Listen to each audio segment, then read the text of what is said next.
ladies and gentlemen. Welcome back to On the Mic with the M. Auntie. Hey, today we're just gonna start talking.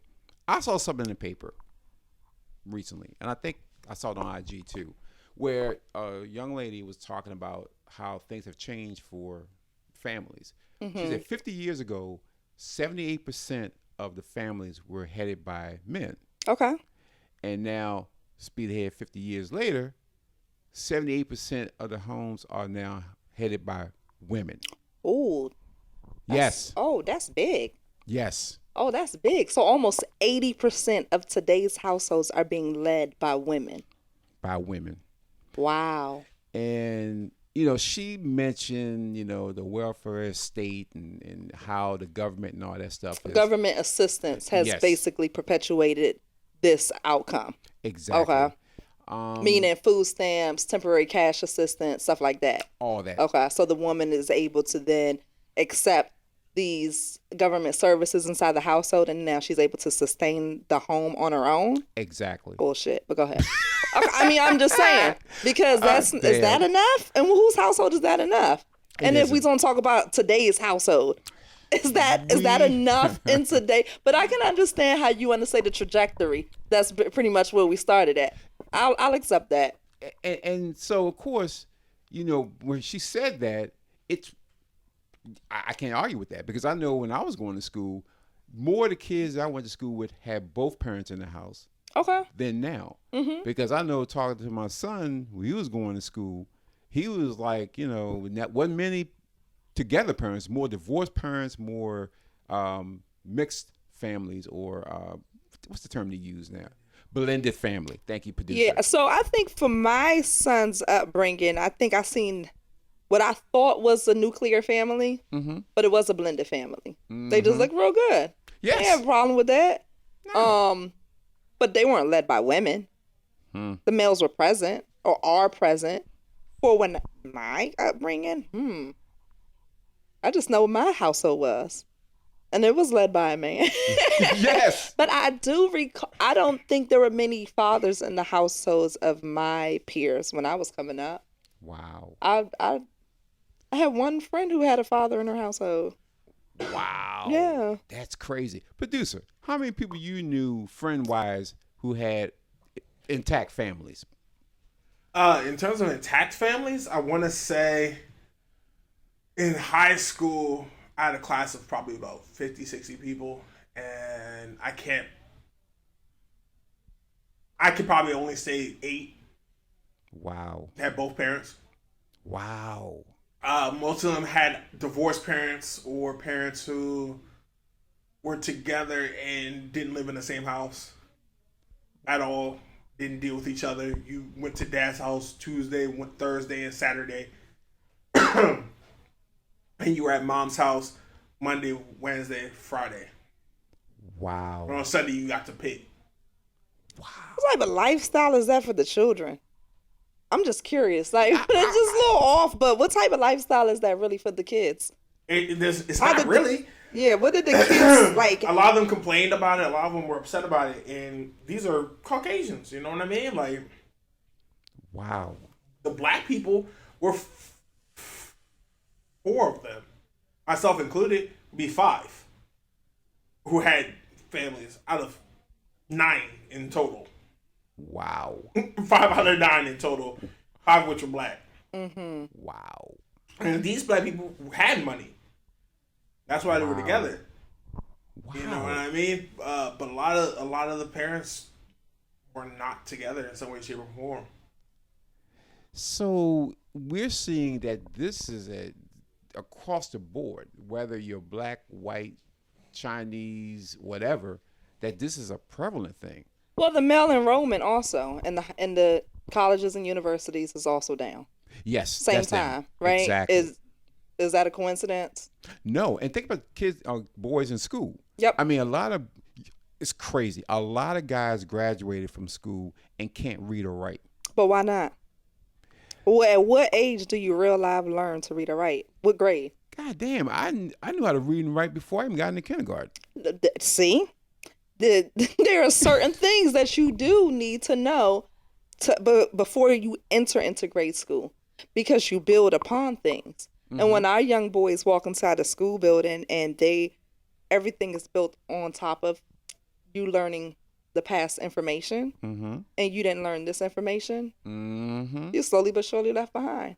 Wow. Statistics, if your child is not reading on grade level by first grade, the chances of them recovering is almost 0 to 9. God damn. Like first grade. Good So you Lord. think about the emphasis that the school systems put on reading and that grade. Technically, we shouldn't be doing anything but reading, honing our reading skills. Exactly. And you're trying to figure out why this is a problem. If your kid struggled in third grade, they probably struggled in first grade, which means that they struggled in third grade, they're going to struggle in sixth grade. Absolutely. Now, you tell me you had a student who struggled in sixth grade who didn't also struggle in ninth grade? Come on now. The students normally, how they enter in kindergarten and the levels that they add in kindergarten, and they shift and they move and they make the most movements in kindergarten. And it kind of shows you where you operate in the classroom. For the most part, the person who operated at the top of that classroom, performed at the top of that classroom in kindergarten, probably performed at the top of the classroom in first grade. Yes. And then that probably took them all the way to 12th grade, operating at the highest part of their. So think about the person who's operating all the way at the bottom part.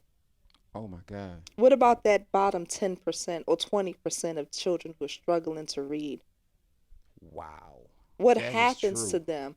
So by the time you struggle to read and struggle to be assessed on those standardized tests, right? By the time you get to ninth grade and you struggle with the assessments for ninth grade benchmarks and all those good things, and you were under grade level for all that stuff, what happens by the time it's time for you to sit and take the ASVAB or the MCAT and go into the military or into college or university or just enter into that next step of adulting?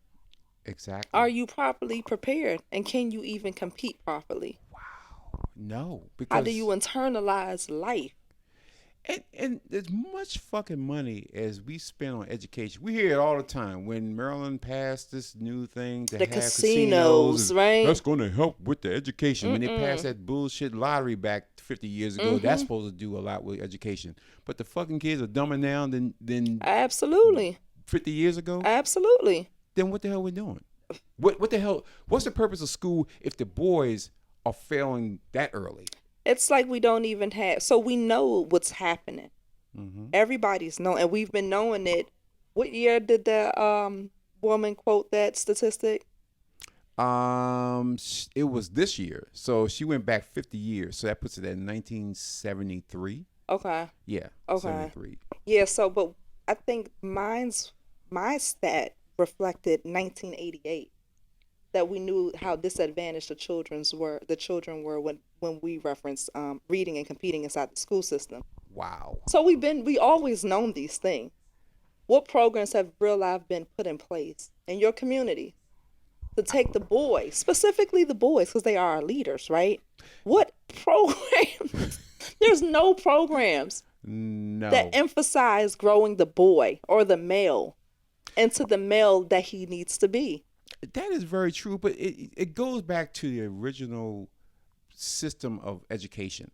It's never changed. It's the same fucking education you had in the turn of the century, the last century, where basically just training people to work. Because people don't really understand that, where does the educational system came from? It came from the guys like Henry Ford and those kind of guys who basically wanted people to be good workers. Yes. Good, on time. obedient, on-time workers. Receiving information. Exactly. So they kept that all along. So they never really think about you being a business owner, being an entrepreneur, thinking outside the box.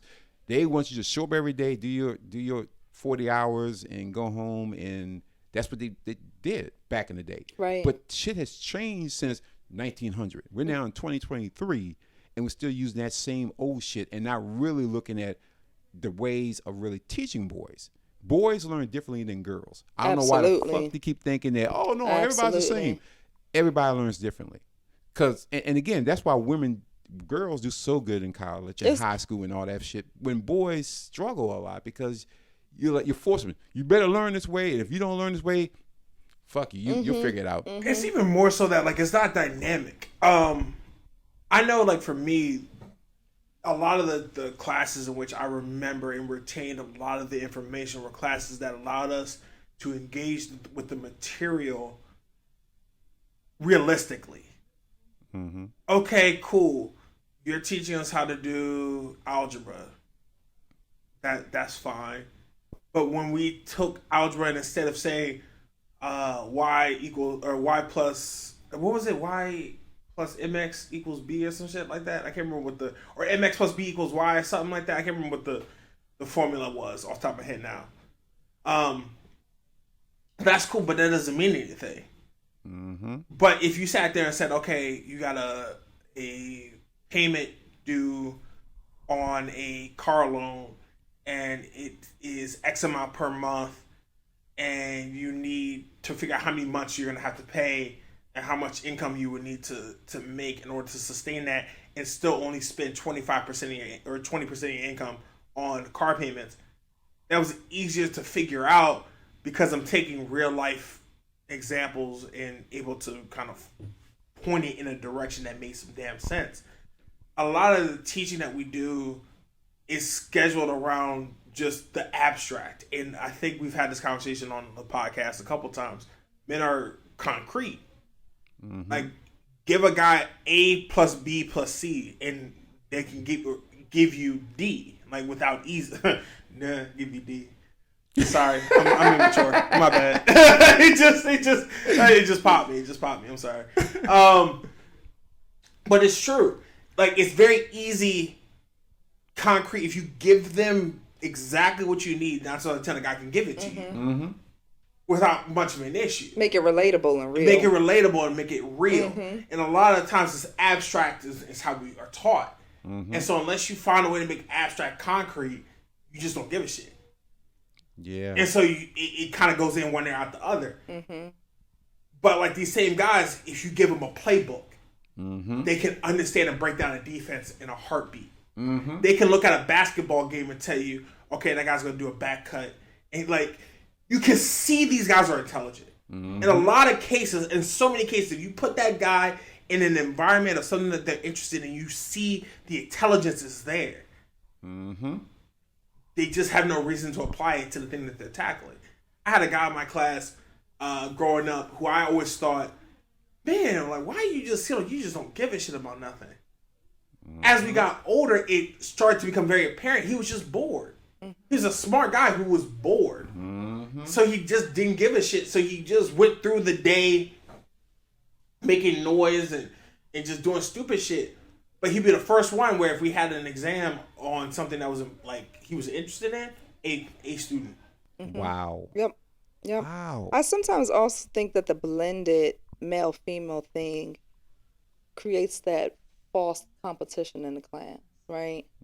To where you have this majority of students in the classroom, or what you, half the students, because half of them are probably female, can follow the direction. And so now the other half who can't, they're kind of like bad or not on task type of thing. Like they're outside of the norm. Yes. Right? Yes. And so you automatically create this path for the male to walk that is not naturally something that he should be walking. And you can see that by how the classroom reacts and responds. And then we linchpin ourselves onto the ladies. Like, yeah, because you must. You have to. You must. There's so many instances where we were like, oh man, as guys, like we know, like we really want to work together, but we know inherently if we're talking about getting a good grade, it can't happen that way. So what we do is we split and try to linchpin ourselves onto some lady who's going to be willing to be the anchor for the group. Like you're going to be the one, unfortunately, and I can say it because a lot of my people know, like, we would lynch ourselves onto somebody and be like, look, you're going to anchor the group. You're going to be the one to tell us, like, when we need to get something turned in, just let us know. And that gives women the responsibility to have to lead the guys because we know that, like, this ain't for us. That's you. You got that. And we just tell us what you need us to do. And we would do whatever was required that she asked us to do. That's true. I chose the young lady for my son. Really? Yeah, I did. Sit real close to her. Wow. Because I could see the situation. He's bored. He don't even, like you said, sometimes when you're too good, you don't even care to like be all the way present. And Yeah. for whatever reason, that he did K through 8 in the same building. Every single year back to school night, it's always this same little girl in his class. And she was an excellent student, and she, they were friends. Wow. I said, no, you stick right close to her and make sure she looks out for you and you look out for her. Wow. Because in my opinion, the guys who made it out and who were successful real life did attach themselves to a lady or two who they know they was going to be able to share notes from. I want to say copy homework off of, but I know you ain't did your homework last night and you're going to get this giant 0 and it's going, drop your grade from a C off the jump, and then by the end of the quarter, you're going to be at an E. Yeah. If you don't write down these answers real quick type of thing. But you needed somebody to kind of make sure that as a male, you were kind of operating in the capacity that you were supposed to be here. Because this is not your arena. And the girls can even tell. Like, why all the boys acting like that? It's like all of the boys, all of them. They all have a problem. Yeah. What's the chances that all the boys in the school, in the classroom, have the same exact problem? And that is true, because I know it and it's bad because when I was in school, we call them romper room classes for the people who weren't as, how can I say this nicely? They weren't the average student. They needed some assistance. Mm-hmm. And it was bad because when I got to high school, they kept them on different floors. There's some people that went to high school with me, I never saw them above on the second level, because they were always on the lower level right next to like the principal's office. It's almost like they were like, if they act up, they can just go to the next room. They real close to the principal's office. Just like get your goofy were they ass over there. behavioral issues and both. learning It was issues? both. Yeah. And they would put them on that one level. So, I'll be downstairs talking to them. All of a sudden you hear the little bell and you got to go to your class. You got 3-minute warning. So then you're sitting there talking to them and then you're like, let me go grab my stuff. And then you start running up the step. But you look at the ones you talk to, they were always down at that level. I never forget one time somebody said, man, what y'all do up there? We go class. What the fuck you talking about? What we do up there? Man, I never been up there. And the only time they go up there is when they go up to the library, because the library is on the second floor. But they ain't reading no goddamn book. They're just sitting at the desk, shooting the breeze, chewing gum, fucking around. And we're coming out of class. I'm like, God damn, you out here already? Yeah, we did this out early. Then one time I asked, what did y'all do? Oh, let me show you. But used to keep them in a room. They used to have a curtain, so you really couldn't look in the room. But they go in there. It's like 1 + 1 is 2. 2 + 2 is 4. High school. Wait a minute, high school. Yeah, they've been getting special help from the schools ever since they failed their benchmark assessment in first grade. So we're now talking about 11th, 12th grade. When for me, I'm going to college. So I got to get my shit straight, because I got to get my transcripts right. I got to make sure my shit's tight before I start sitting into school.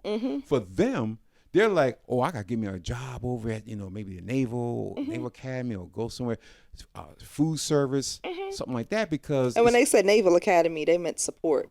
Yes. At the Naval Academy. No, they did not mean enroll. No. They did not mean enroll. No. I'm trying to sign up. Nah, they real life meant they was gonna work on. Yeah, they're gonna work because they close to there. Exactly. So to them, that's what they strive for. For me, I was like, what the fuck? I want more than that.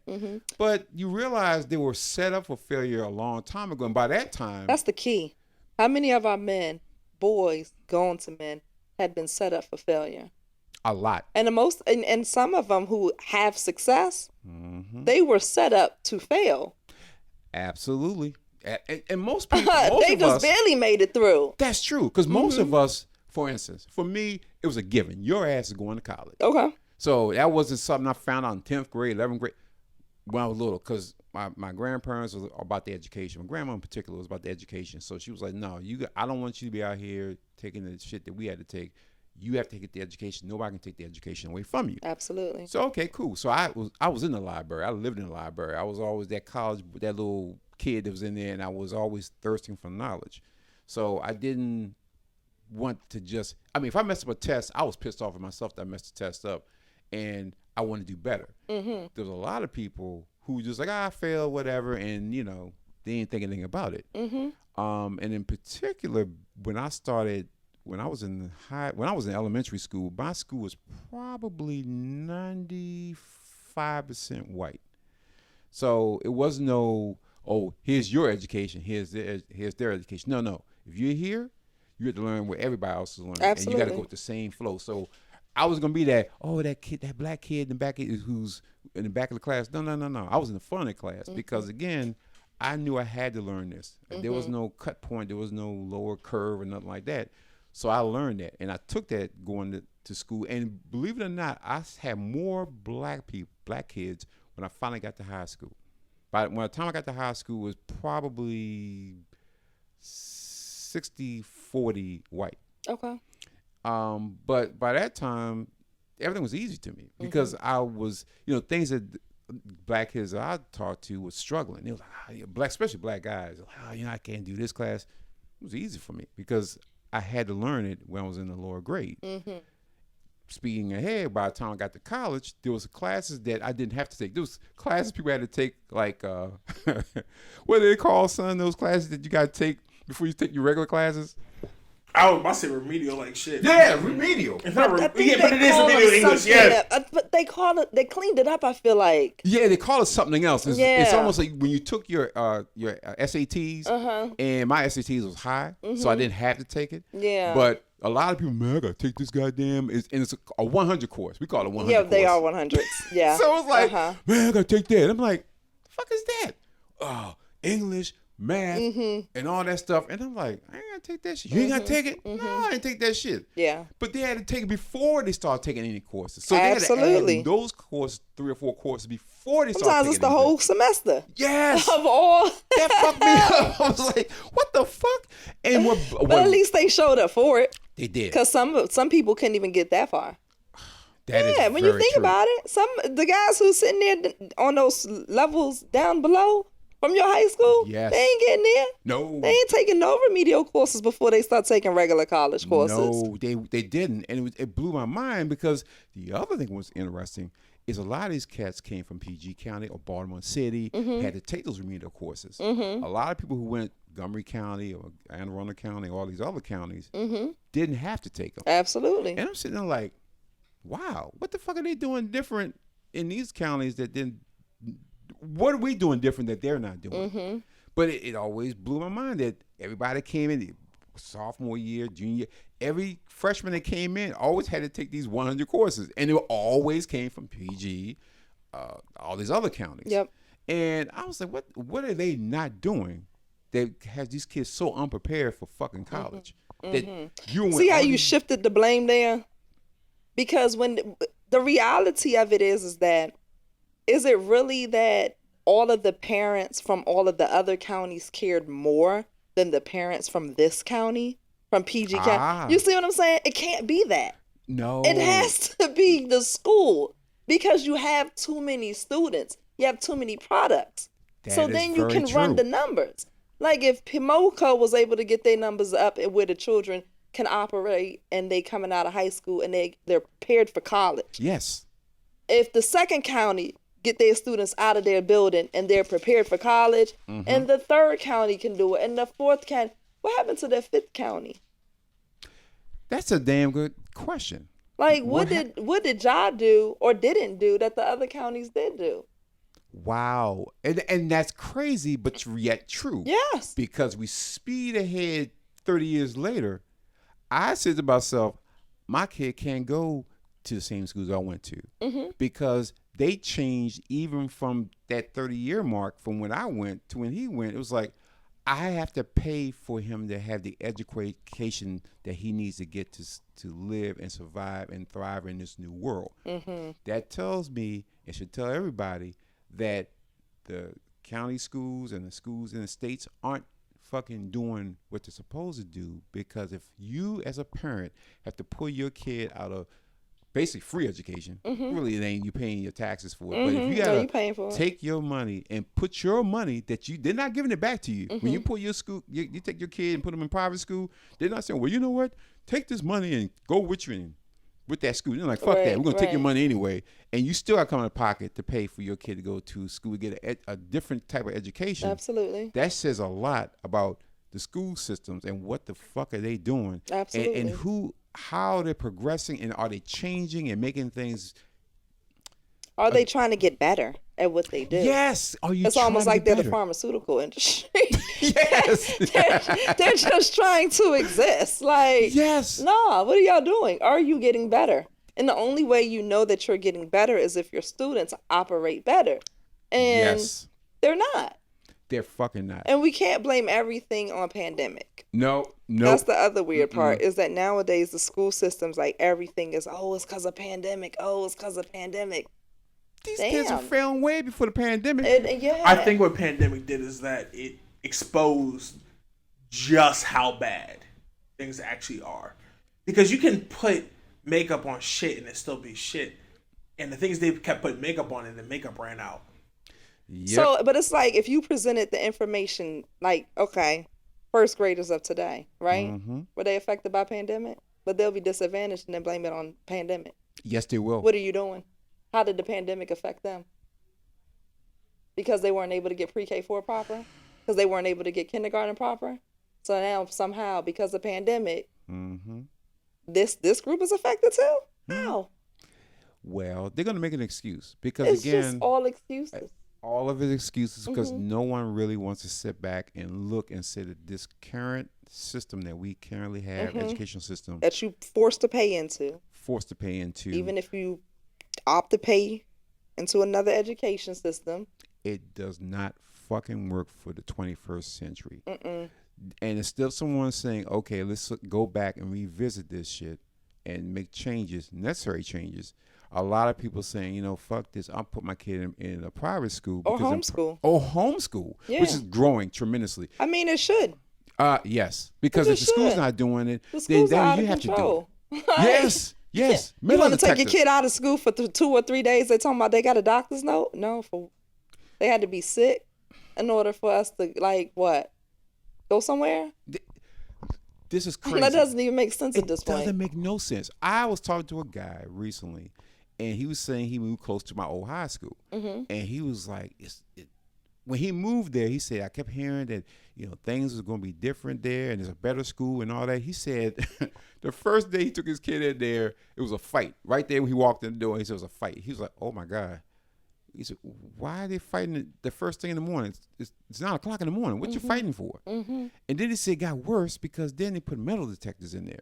I said, we never thought about metal detectors going to school. That was the last thing on my mind. The last thing on my mind was like, God damn, I got to get in class late before I got to come down and get a late note. Yeah. But now these kids got to worry about metal detectors, knives, guns. And he's like, I think I made a mistake buying a house in this area to go to school because I have to call my kid every day and text them, make sure they're good, make sure nothing jump off. He said, then they had a big fight recently down there. And he said, how these kids learn with this kind of tension and threat that's going on down there? And how do the teachers teach? And I can see why teachers are quitting left and right because of what's going on there. These kids can't learn.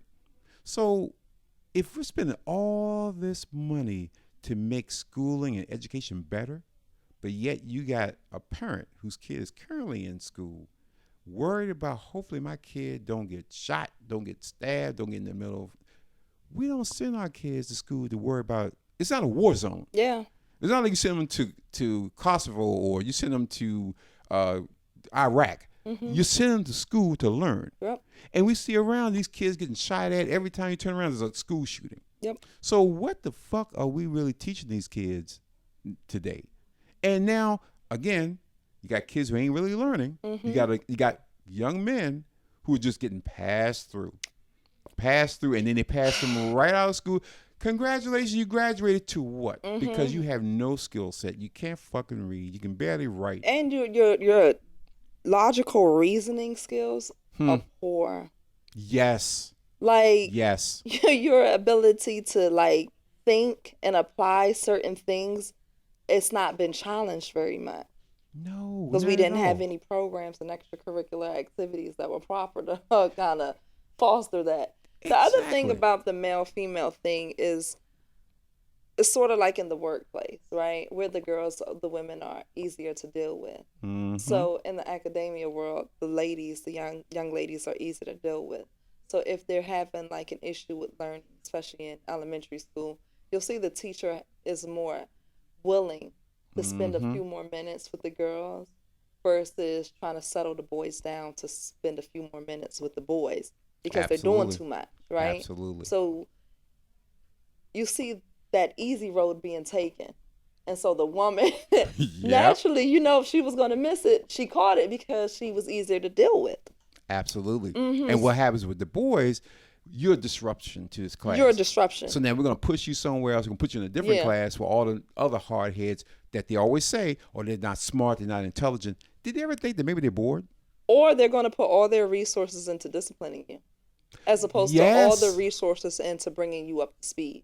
So we'll call up your mom and we'll have your mom come in and she'll have, 2 or 3 meetings sitting down about what you did and how you disrupted the class. But we ain't never going to bring your mother up here and sit down and say, okay, this is the curriculum that we need for you to help with him at home. We got to have to do some special stuff to kind of really drill him because he's not where he needs to be, and his disruptions in class are really coming because he doesn't know the math facts. Yes. Right? Yes. Because normally they bouncing off the wall, he needs to play a sport. Right? Yep. Because he should have been so tired last night that he kerplunked into that bed, and when he woke up this morning, baby, he got to leave all that energy for the field tonight. Yep. Sometimes it's the fact that they're just not being balanced out, and we're not having those serious conversations. Let that go all the way till you 18 and have to make it in the real world. The women are making it because they have been groomed to make it. Absolutely. Outside of the assistance of food stamps, temporary cash assistance, and child support and alimony, right? Absolutely. Outside of those things, the woman of today can afford a household on her own because she's educated enough. Yes, she is. There's so many of them because you've pivoted her in the situation because she's been easier to deal with. That's historically related. It's always been like that.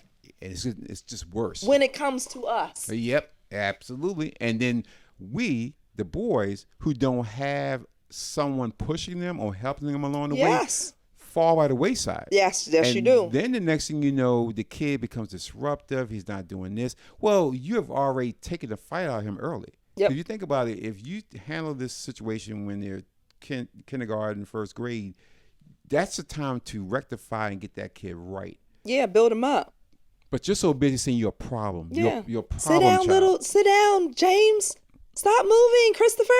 You're on sugar. You're eating too much sugar, or you got ADD. And they was quick to put a kid on ADD medicine because that's to keep him calm, not to really say maybe this calms him down so he can learn, so he can shut the hell up, be quiet, so he don't disrupt the rest of the class. Or you'll keep sending him to the principal office for them to sit there.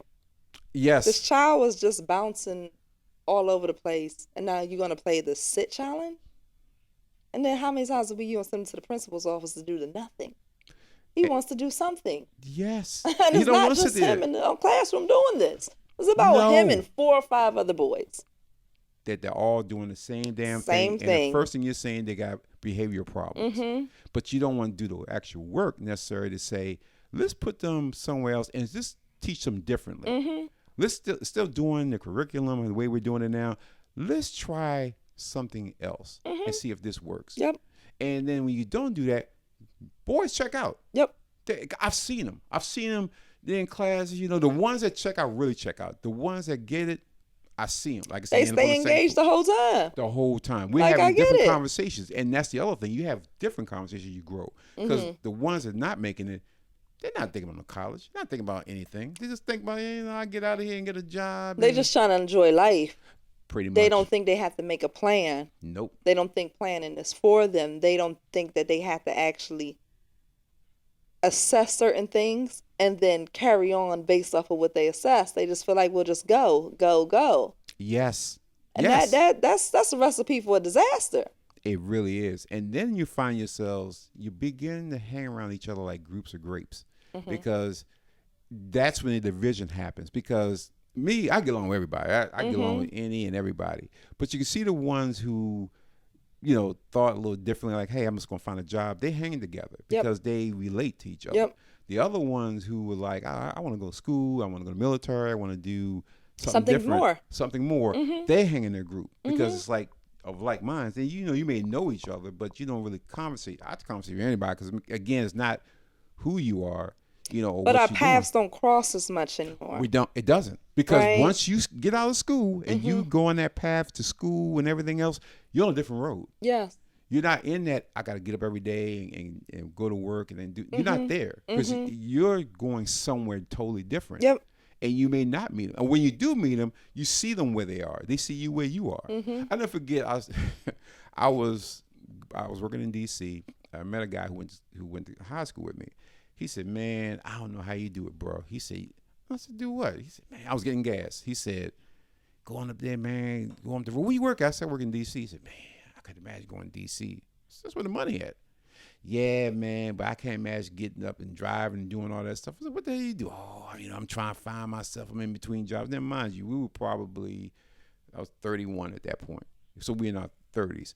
I'm thinking, how the fuck you complaining? You just barely getting by, barely doing what you got to do. But he was cool with that. He was cool with just getting by. He was cool with Because he had been fostered a lifestyle of getting by.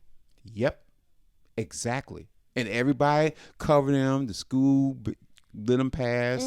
His mama let him pass. His sister let him Just pass. do a little bit. Do a little bit. You don't got to bit. do the most. You can do a little project, which we ain't going to do it properly, but it's done. It's done. Yeah. So, and I got a little something here, a little money there. And I'm like, that's not my mindset. My mindset, I got to get my ass up and I got to make that money. I can't make that chump change because that's based on what I want to go and what I want to do. I got to go where the money is. And my education allowed me to get there. But you could see a clear demarcation of where people fell off at and where you went. But then it's an effect because now we have kids. Yes. So now, based on your vision, your kid can either follow your footsteps or you say, you know what, I don't want my kid to go through that. As if I have a boy, I don't want him to go through that. I'm gonna make sure I stay on his ass in school because I don't want him to suffer like I'm suffering because I didn't get the education. Or you could say, oh, you know what, I survived, so shit, he survived too. Leave it by chance. Exactly. Yeah, but I mean, how many people have played the lottery? People play the lottery all the time. The lottery's gone up to billions. But how many people have won it? One. Leave it up to chance if you want to. Because it might work out for you in your favor if you just leave life up to chance. It might. Yes. But the chances of it? Nah, I'm a playing mines out. Yes. And look what we're saying. If you're a young man who didn't do well in school, don't have a plan for what you're going to do after school, now you're out there in the real world trying to fend for yourself. Yes. So now you're that guy who can't leave a house because you don't even have a vision for where you want to go. School is the place where you learn, are they called morals? The things that you need when you go out into the real world, like perseverance, accountability, your discipline, all of those things, right? It's the very idea of how to create a good student, right? Yes. Number one, you hold them accountable, right? Did you go home and did you read the material? So when you come in, you take the test, you got a good grade because you did read the material, right? That's accountability. You got a poor grade because you didn't read the material. There you go. That's accountability. Some point in that test taking and intaking that information, somebody would have had that conversation with them. Like, hey, you didn't do too good on this test. You need to study harder. Exactly. Now, for the child who's being passed along, they just received the test back. Yeah. There's no feedback. Nope. There's no you can do better. No. Right? Nope. You do good on the test. Oh, you did great. Keep the job. Keep that up. You're right. Right? You're absolutely right. Perseverance. You feel like you don't want to do this anymore because it's too hard, or you feel like you want to give up because you just don't quite understand it. That giving up thing, that's work ethic in the long run. Your ability to work through something. You got that long math problem that you got to keep reworking it, and you don't what they say, show all your work, and you done show all your work, and it's still the wrong answer. They gave you the answer. They want you to tell how to get there. Absolutely. You got to persevere through that, and you got to get to that right answer, even if it takes you 10 or 20 goes. Perseverance. So when it's 2:00 and you got to hit that clock till 3:00, you better sit there and persevere through those hours. You're absolutely right. Yes, You're right. it's certain things that in school you're groomed into becoming a responsibility.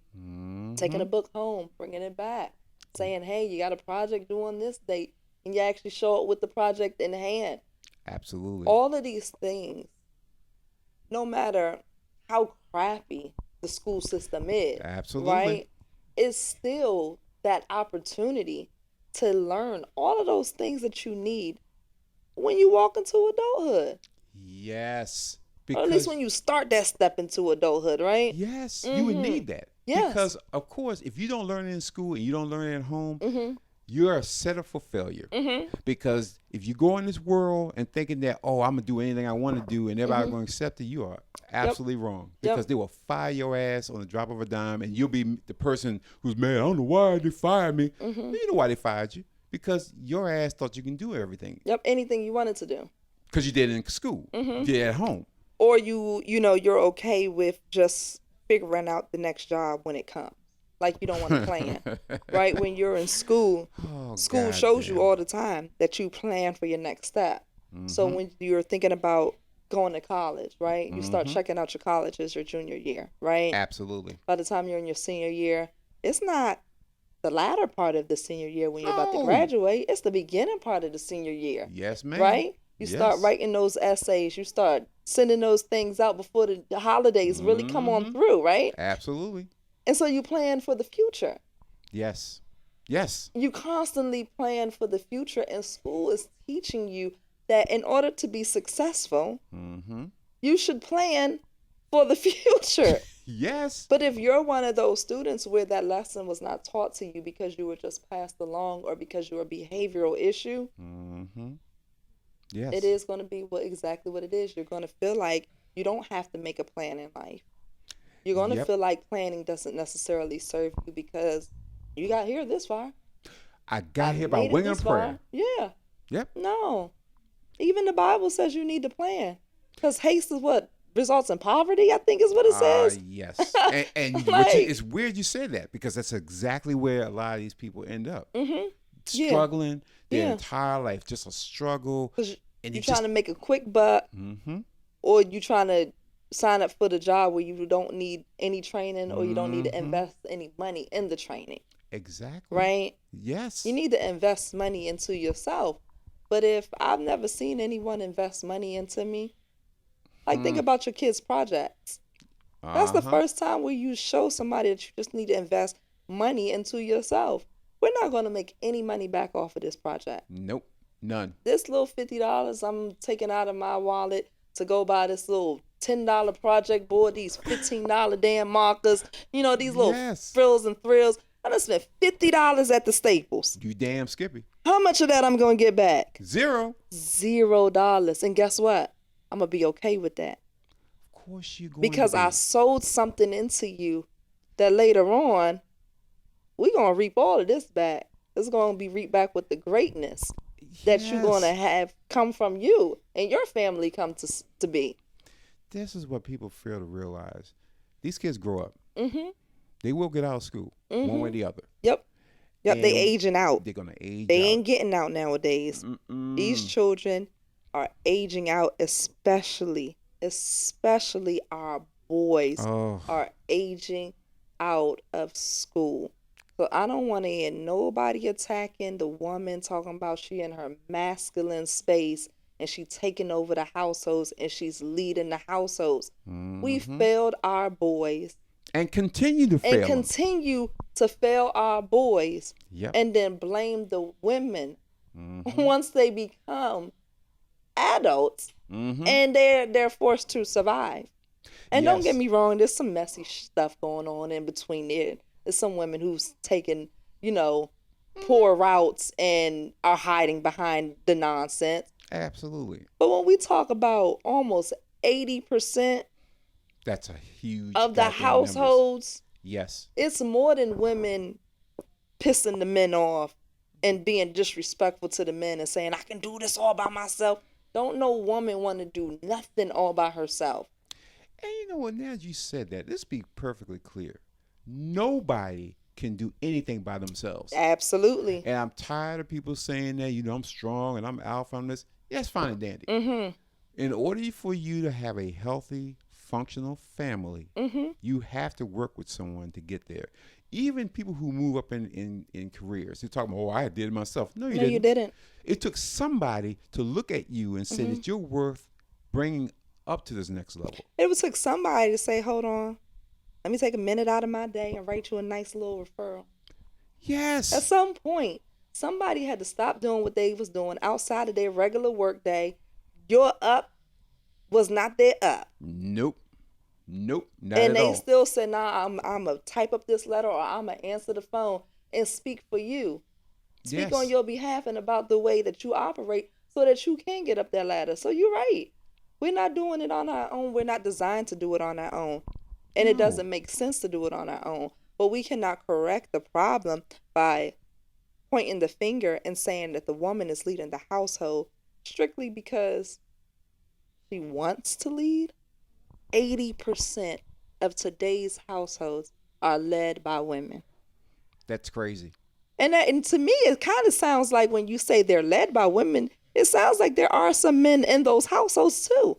And it has to be. There has to be men present in these households. It's just they are not, I don't want to say willing to lead. Mm-hmm. I want to say they are not capable of leading. And there's obviously a financial factor in this happening too. Mm-hmm. So it also goes back to we have to change our mindset on people and jobs and working. The thing is, you will never ever become rich working for somebody else. It's not designed that way. Trading time for money also, right? You're going to lose every time. You're going to lose every single time. Just crunch the numbers. Yep. All you got to do is crunch the numbers, and it's never going to work in your favor. Never. Yeah, we can agree to that. So the thing is, we have to make sure that we start diversifying our educational system in such a way that everybody's not going to go to college. Mm-hmm. The one thing that was really upsetting is they took out trade out of school. Remember when you went to school, they had. I'm sorry, I'm a product of of See, but you had so an opportunity. Yeah, and that's the thing. I make sure. Before you go to college, I don't know. I'm maybe a little bit weird when it comes to that because I did have a trade in high school. And so when it was, it's my son's time to come through, get a trade before you go to college or into the military because it just makes sense to me. Yes. Why wouldn't you have a trade or something that you do? Exactly. To kind of run with. That's what they don't tell you. That's what they took out because you have people working in automotive, barbershop, salons. Uh-huh. So what they did today, though, is they took the masses of them out, right? And then supplemented them with pockets and, like a little cluster here. So one school here will offer a few trades, but that's not going to be seen for like the other side of the county. Oh, wow. Yeah, so it'll be extremely not equally divided amongst the population in the counties. It's still there, so you can't necessarily say it's just erased, but it's not equally opportune to everyone. And let me say this: last week I read something and saw something actually the same day. They were saying that there is a 78,000 jobs related to automobile and motorcycle positions. Mm-hmm. They say we can't find enough people to do automotive work and motorcycle work because great money in it too. Great money, train you, all that. But you have to work in the elements. People want to work at home. Mm-hmm. Today's person doesn't want to work at all. And that's a problem. So I'm out here trying to milk this clock for these hours, and I ain't trying to do no more than 2 hours worth of work. I'm on your clock for 8. But you know how them attitudes get. I'm not doing no more than 2 hours worth of work, and I better not have a meeting today. You're right, but I know y'all get, because y'all do that in my chair. Yep, you know that. Y'all sit there with your attitudes, neck get the rolling. I'll be like, well, damn. Yeah. I wish I can come to work and only work for 2 hours. Yeah, I mean, so again, but there's work out there, and good work, because the thing is, people complain about, I can't work one job and take care of myself, which is true. It's by design. So, but if you can go and in fact, the guys say you can make $75,000 to $85,000 starting working as an automotive assistant. And if you're into plumbing, electrician, he said you're looking at 6 figures. Yeah. Now, granted, it's not great work, but it's work that's necessary. I mean, it's work that never ends. Nope. Most of them are self-employed. I mean, it's just, I don't want to be like that, but this one of those daddy jobs. I remember my uncle was a plumber, my dad's a contractor. Yes. Your little mechanic, yeah. And we knew that. And those people were the ones you called, you need your hole patched up, you knew who to call, your car needed the oil change, you know who to call, because those are the people who do exactly, I mean, even the hairdressers, like, you need your hair done, you know who you're calling. And in a world of today where everything's trying to get to a virtual setting, there are certain, I'm sorry, Jetsons, Meet the Jetsons, we're still looking for that little thing to put on the head where like the hair just changes itself. Because I'm retired, okay? I'm going to be all the way, kick me out of business, all that. Yep. Put that little thing on our head. Baby, we in business. And push the button. I mean, curl my locks up and some more stuff. Exactly. Hook me up, But until we find that contraption, there are certain jobs and fields that you just can't put on the World Wide Web. You can't. You got to show up for that oil change, baby. Every single day. A man got to come to your house and get on a ladder still to change out your roof. You're right. You're absolutely right. Because I saw a guy today coming up here. I said, "Oh shit, my neighbor's got to get his roof changed," and it was 3 guys up there change the roof, because there's certain things that's just never going to change. Yep. When those pipes burst in the wintertime, oh God, you better know who to call. I'm calling my daddy. Because your dad do everything. He does every damn thing. So yeah, but you got to know that. Yeah, it's some things where you need and not any old man. No. You need a manly man. There you go. Yeah. He's going to get his hands dirty. Yeah. He's going to do all that stuff, but he's going to make that money. Yeah. And he's worth it. He's damn worth it. Where we're moving jobs away and basic retail jobs are being depleted, right? Because the worker, the need for the worker is diminishing, right? Yes. Those jobs, the price to get your stuff changed underneath your hood, that has to increase. It got to. It's gonna. and see, we have cars now. Let me go back to the 70s. When you change shit in your car in the 70s, you could see everything. Oh, there's this. Oh, there's that. And you can go in there and you can go get your spark plugs and get you change your own oil on and pop your car up and do all that shit. Nowadays, you lift your hood, nothing but one great big plastic box. And whatever you do, you better hook up that car to a computer. But see, today's young man, he's sophisticated. He enjoys all that. Yes. Like, let me plug this into my computer, put my little earbuds in, get my little wrench out. They gonna, like, that's what they do. So, again, what we just said, just automotive-wise, why wouldn't you put in every school or in general, make sure that all the schools have access to it, automotive places? And at least all the vicinities, right? Yes. So where it's accessible to the communities. Exactly. So, something as basic as automotive. Nowadays we see, I think, because people don't want their children just in automotive, right? We see the Cisco, I think, coming in. Yes. Like the trays and stuff like that. But we're okay with that. Yeah. But again, even that is not very accessible. Absolutely. It's not. It really isn't. But if you look around, everything is changing into computers. But you have to think long term. You have to think not like you're playing checkers, but you're playing chess. If you have a bunch of computers do break. Computers don't stay working all the time. So you need people who's able to fix computers and know what the hell they're doing. Not to mention, you need cybersecurity. You need people that need to know how to put something on your computer. Because every time I turn on my damn computer, because I have all the stuff on there to protect from people stealing and jumping on my computer, all the way over in Russia. Yep. So you need somebody who understands how to put this on your computer, how to protect your computer, how to get your information if your information gets lost. I blame schools. You see these changes. You see all this stuff is happening, and you're not saying, well, let me go ahead and modify. Maybe not in the beginning. In the beginning, can you teach these kids how to read and write and make sure they stay up? Hone those skills, though. Hone those goddamn skills. How we not honing the skill? How we not honing reading?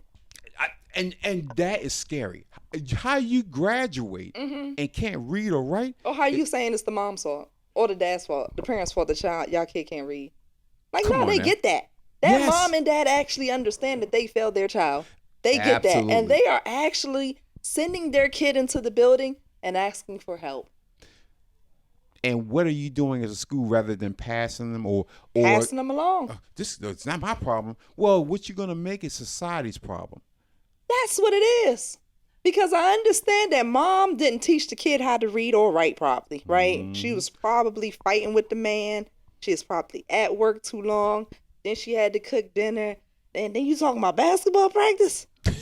Oh my, she tired. She is exhausted. And she's not nobody's superwoman. And she's like, darn, this time gonna go by fast. And if somebody don't help me catch, make sure that baby boy is reading on point by first grade, he missed the marker for the rest of his life. And we gonna play the blame game and you receive the whole check for your job? That's not right. And see, this have that uncomfortable discussion. Maybe the mother can't read or write. Maybe she can't read nor write, because it used to be when I was coming up, there was no expectation on the mother the way the expectation is today. And now, don't get me wrong, my oldest is 17. Still require him to sit down at the dining room table. I'm not one of these absent style mothers who ain't got the time, the energy, or the knowledge, right? I got it all, and I'm there and I'm present and I'm very active with my children. However, everybody cannot operate in the same capacity, because I don't even have the traditional like job, right? Where true. I work that solid, structured 8 hours a day. I don't have that that treacherous, perhaps 2 hour commute, for the day. So my lifestyle's a lot more flex. Exactly. Now imagine you worked in DC, or you're a nurse and you're dragged out 12 hours a day and you're tired and you got more than one kid and they got a practice or a recital or something. Yes. How you giving all of that? I mean, there's only but so many hours in a day. That is so true. That's true. You better get some cucumbers for them eyes, because them bags is going to tell on you. That is so goddamn true. Yes. It's a fact. And so you're setting these kids up to be society's problem. So we want to spend more money on jails and prisons than on truly revising and revamping our educational system, because the educational system we currently have is not dealing with the real 21st century issues. Nope. And it's going to create an issue for us for 20 years from now. Yes, it will. Our boys today, if there's a pandemic problem with our boys today reading, the young kids told me they waving, I'm about to call them MCATs, SATs. Waving? I said, what? My seniors. They're waving the SATs? Some, yeah, they ain't really looking at SATs. What the fuck? I told you I had one kid. He struggled on ASVAB. Oh, come on now. Took the ASVAB test a handful of times. I didn't know you could do that. Me neither. Back then, you took that shit one time. You took it once, that was your score. That was the end. So you knew where you were going to end up when you went into the military. Yeah, here's a gun. Here's a fucking gun, and don't shoot yourself and shit. Just make sure you don't shoot anybody else. You be the cook. Oh Oh man. But pretty much we see that today's child is not operating on, on par. No, they're not. They're really not. What about the younger children of today? Where they are? And we just spoke about if they're not operating on par by the time they complete first grade, what their trajectory looks like. And it's so crazy to me because you're basically setting these kids up. You're setting up a next generation of a dumber generation. You're dumbing down the educational system to a point where you're going to have, which you're seeing right now, the haves and the have-nots. And by the way, I don't know if we all know this, but we all paying the same amount for it. Yes. Right? Like, you're not paying no more, no less than I'm paying. Like, nope. I'm paying for this. We are. Why are we not mad? Paying. Why are we not out in the streets protesting about protesting about all the wrong things. Yes. I can guarantee you. Yes. We protesting about the wrong stuff. You absolutely right, because my thing is you should be out there every day. If your kid can't fucking read, you know they can't read. You know your child can't. And if you don't know that your kid can't read, I'll be damned. You should be kicked in your ass. You need to knock on your door from CPS at this point. I don't even know what type of parenting. I don't even know what type of parenting you're doing. God damn, I can't even imagine how the fuck as a parent you know your kid can't fucking read. Remember the teachers used to come to the doors? Shit, yeah. I remember the motherfuckers just call you, call your phone, and you're like, oh Lord, please don't call if I get home, because back then they'll call your ass before you got home. They'll call your parent. Yeah. And Lord knows only them catch you at dinner time. And you fucked up. You got a bad grade. You trying to hide that shit. Yeah. You want just have them sign it. I was like, oh shit, I'm gonna have to sign it for him. I was the signer. Yeah. Yep, I was the signer. But then they call. Did you sign the paperwork? What paperwork? I ain't seen no paperwork. Oh shit. Oh Lord. Gave you a follow up. Yeah, like, oh shit. Oh mama, I meant to give it to you. It's not gonna save your ass whipping, but you won't do it again because you're like, I be goddamn, I'm working my ass off, and you down in school fucking up. Yeah. All I ask you but do see, go we to school. work together. Yes. You, believe it or not, that's what you was supposed to do. You was supposed to try to pull a little wool over somebody's eyes. Like, I'm gonna try. You have to try it. Yes. You test the waters at that age. But Yep. it's the community that's supposed to work together to make sure that you stay on the proper track. So the teachers of today, as easy as it is to reach out, I don't know that many feel like it. I don't think they do either. They're like, listen, if you don't know that your kid is failing, when you got all of these resources to know that your kid is failing, then that's a personal problem. And it's like, we got all these personal problems, which real life are society's problems. They are society's problem. And again, and people talk about, we shouldn't, the kids, if they ain't learning, that's their problem. No, motherfucker, it's going to be our problem. It's going to be everybody's problem, because your child, whether Tamara sits her children down and drills them their lesson and makes certain that, I created great citizens into the pool, they got to go out there and find partners now. Right? Yeah, absolutely. Yes. So what type of woman would my son be bringing home, and what type of man would my daughter be bringing through the door? Oh, and if the only people who I cared about was the people inside of my household, then that's going to put us at later on. Ooh, that's not going to be good, because now that means your children who've been properly trained. Absolutely. And you're going to lead them to where they need to get to. That's right. Gonna go out in this wide open world. That's absolutely true. And find some fuck motherfucker who's gonna be a sad ass example. But they're like, well, what else is there to pick from? Exactly. So exactly. So if all of us don't give a damn, and it's the mom's fault or it's the dad's fault, teachers used to be like special, and they used to know how special and how influential their role and their jobs were to the world. Absolutely. Not just to the building, to the school, or to that kid. They know how many products of greatness that they create. Just as the kindergarten teacher, just the teacher from 3rd grade. Yes. That's missing today. And you know, I saw a story on IG yesterday, which it made tears come to my eye. Young man was getting married. Mm-hmm. His elementary school principal walked up to him, and that boy buckled like he was in the first grade again. Mm-hmm. She hugged him, and he hugged her. He cried, and she said, "I told you you're gonna do great things when you were a little kid." And he said, "You always supported me. Everything I did, going to college, everything. I remember." And I forgot her name. And I think I have to send it to you. He said, "You always believed in me when my own people didn't believe in me." Mm-hmm. And I'm blessed that you're here to see me get married and see I have a home now. I'm getting married. I finished college. And he said, "I want to thank you." He hugged and she hugged and cried with him, said, "All I saw was greatness in you." Mm-hmm. And I had to see with my own two eyes. I didn't want nobody to just tell me. So his mother ended up inviting her, and she flew in from another state to see this. Yep. This is what teachers need to do in order to help these kids. Because if you think about how he internalized his experience with her, all the emotion that was created, it was a positive emotion and a positive feeling. Exactly. Now, had that had been a negative experience, all that, it still would have been lots of emotion. Yes.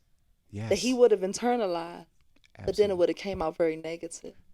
Absolutely. And now I don't have respect for certain groups of people because y'all never cared about me. Nobody cared about me. So when I go to higher learning, those professors not going to care about me because ain't nobody never cared about me. There you go. Those experiences that sculpt us as children put us on the trajectory that we are as adults. Absolutely. And we're not going to beat and tear down the male-female dynamic because we know it's out of order. We know it's out of order. So now what do we do about it? What do we do about it? And first thing is we have to make sure that we're properly raising our young men the right way. Yep. Get them the help necessary to make them productive members of society. Yeah. Don't set them up for prison. Don't set them up for failure. Don't set them up for mediocrity. Oh, damn. Yes. I had to say it. Yes. Because too many people are okay with their sons just being okay. No. He is great. Absolutely. Unlock his greatness, and then we be all right. God damn. I can't say no more. You that's a drop the mic moment. Boom! Don't fail your people. Listen to us. Look at us. Do not fail your kids, and particularly do not fail your male child. Because if you set them up for failure, we all fail. Yes. Your man child. Yes. Don't fail that man child. No. He's not just a boy. He's a man in training. Exactly. Get him to the end and make sure it's a positive end. Please do. Yeah. Please do. Please do that. Or else we all got to deal with it. All of us. All of us. And it doesn't matter how good you do your kid because there's always that other kid out there that can fuck up the whole situation. Come right into your household. There you go. Yes. Oh, my God. And some of them were probably your baby daddy. See what I'm saying? You know what? I'm going to end with that because it can't be no truer than that. So with that final thing from the producer, I'm going to end this episode of On That Bike with AM and C. Listen, people, hit that subscribe button, hit that like button. Hey, come subscribe to the channel, like the channel. I'm saying it twice because you missed some good shit. So come see us, drop us a note or two, do what you gotta do, and we'll be back soon with some more knowledge for you. Until then, peace and love. You're giving me